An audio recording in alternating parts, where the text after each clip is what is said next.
along with your emotions. Easy questions demand easy answers. Here, the easy answer is no, the tribulation has not begun. In subsequent chapters, I will fill you in on why I can so adamantly make that statement, why it is so important to understand the tribulation, and how you can know that the tribulation has actually begun should you happen to still be around when it launches. There is one more, even greater goal for this book. Early in the life of the church in Thessaloniki, the people were asking much the same question that we are answering in this book. Rumors were circulating that the end time scenario had kicked off.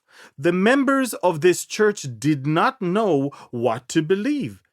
That's when Paul stepped in, writing, "Now, brethren, concerning the coming of our Lord Jesus Christ and our gathering together to him, we ask you not to be soon shaken in mind or troubled, either by spirit or by word or by letter, as if from us, as though the day of Christ had come."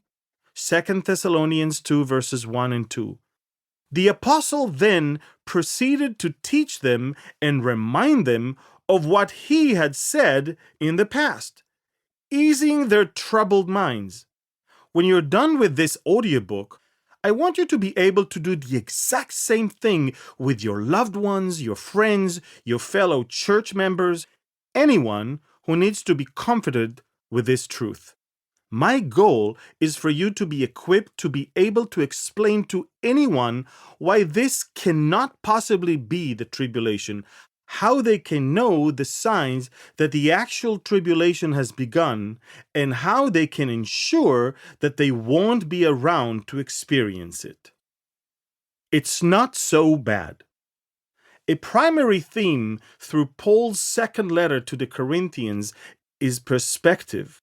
He constantly returned to the idea that we need to look at the temporary nature of this life through the lens of eternity. In the 4th chapter, he wrote, "Our light affliction, which is but for a moment, is working for us a far more exceeding and eternal weight of glory, while we do not look at the things which are seen, but at the things which are not seen. For the things which are seen are temporary, but the things which are not seen are eternal." 2 Corinthians chapter 4, verses 17 and 18. The apostle, who himself knew great suffering through his life, wrote that no matter what it is you are going through, it is really nothing when you look at it in God's big picture. That can be a jarring assertion to hear, particularly if you are dealing with a chronic issue. The woman with multiple sclerosis, the man with ALS, the young adult with cerebral palsy.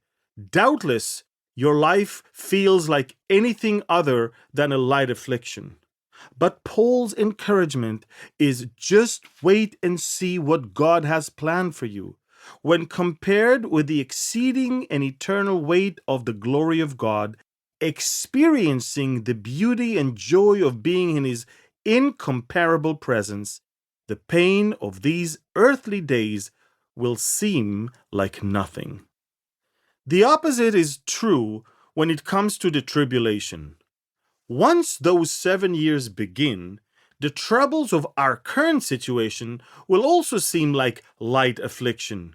However, it will not be because life will become so much better. Instead, people will long for the tranquil days of mask mandates and government overreach and wars in countries not their own. Remember when the government closed all the businesses and shut down our churches? Oh, life was so much easier then. This is not to downplay anything that has been happening recently. These have been difficult times. This is particularly true for those of you in America. I am not from the United States, so I can speak as someone who is looking in from the outside. Those of you listening who are Americans have been raised